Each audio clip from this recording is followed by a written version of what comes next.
my friends are toxic.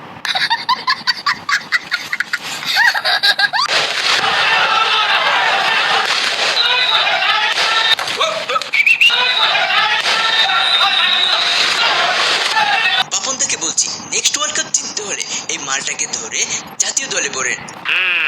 Hello everyone, স্বাগতম অস্থির বাঙালির আরেকটি নতুন ভিডিওতে। বন্ধুরা, বরাবরের মতো আমাদের আজকের ভিডিওটি দারুণ হতে চলেছে, তাই চলুন বেশি কথা না বলে শুরু করা যাক। এক দফা আন্দোলন কি আমাদেরকে পদত্যাগ করতে হবে। আমার প্রশ্ন, জাতির কাছে প্রশ্ন, কি অপরাধ আমাদের?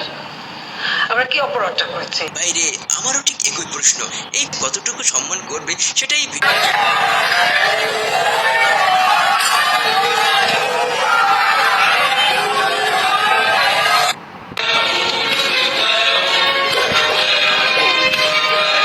বন্ধুরা, কিছু কিছু লোক আছে দেখবেন যারা মসজিদের নামাজের সময় আসে না, বাট তারা নামাজ শেষে জিলাপি নিতে ঠিকই চলে আসে।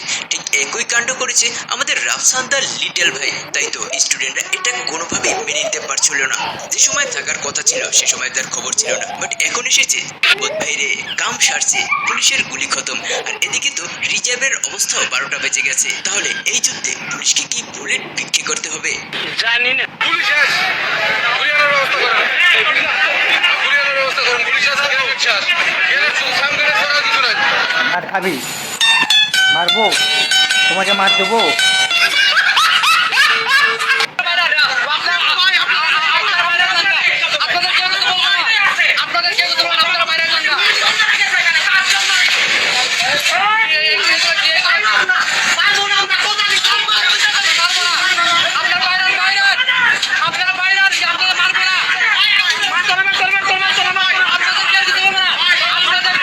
তাই তো পুলিশ এবং ছাত্রদেরকে যারা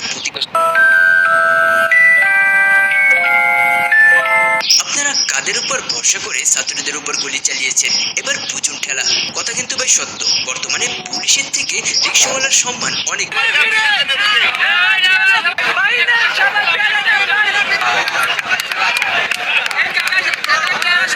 বন্ধুরা, এদিকে দারাজ করিমকে ছাত্ররা খেলতে না নেওয়ায় সে তার মাকে নিয়ে এসেছে সিম্পেথি দেখাতে। বিসমিল্লাহির রহমানির রহিম।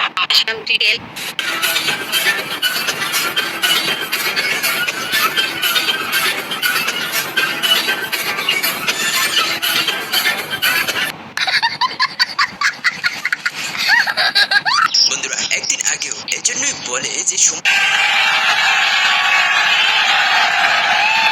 বন্ধুরা, বিপদে যে পাশে থাকে সে বর্তমান কিংবা আমরা রেসকোর্স ময়দানের কথা শুনেছি, বাট সেই রেসকোর্স ময়দান আজ আমরা নিজের চোখে দেখলাম।